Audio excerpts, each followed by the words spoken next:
Long time ago in Abeokuta, before my grandmother died, my mom took us there for our normal, usual holiday visit. You know, I once said that those who did not live with their grandparents are missing a lot. Grandparents are valuable resource, not because they tell us many stories, but because of the experience of their own life to share. So one day, I followed my grandmom to her family compound, Agbole Atode in Abeokuta, to go and see one of her cousins. To some extent, in Yoruba land, respect is highly associated with greetings. I prostrate that day.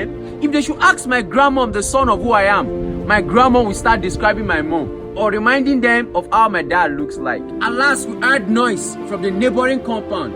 I and my grandmom wanted to run away.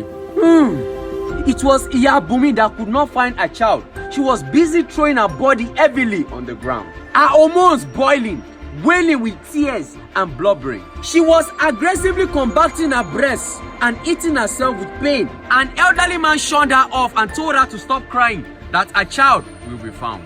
And he asked, Shebi Omure Mejeji lo? In English, he asked, at least the child sucked from your breast. And you fed her till she grew up? And she replied, yes. The elderly man took her in together with my grandmom and others. But I noticed that by the time she came out, she was holding her two breasts, murmuring, and she went inside her closet. I and my grandmom left for home. The following day, we heard the little girl walked back home herself. Everyone was happy and all, so they all went back to Baba and they bestowed Baba with food stuff. So I asked my grandmom, that what did that elderly man took that woman and others to go and do inside? She replied, nothing much. They only instructed her to do something as well as placing her two urns on her breast, calling her daughter's name. It seems funny, right?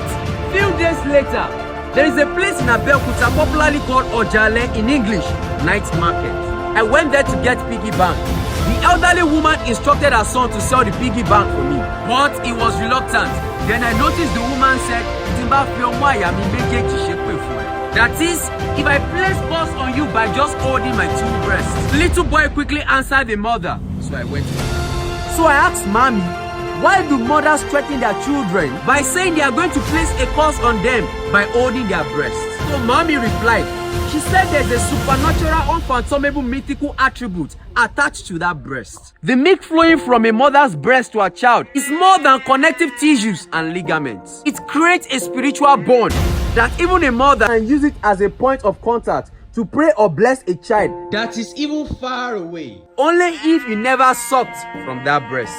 So children, never offend your mother to the extent that she will hold her breast to lay curse on you, but to pray and bless you even if you are far, far, far away. The bond is strong.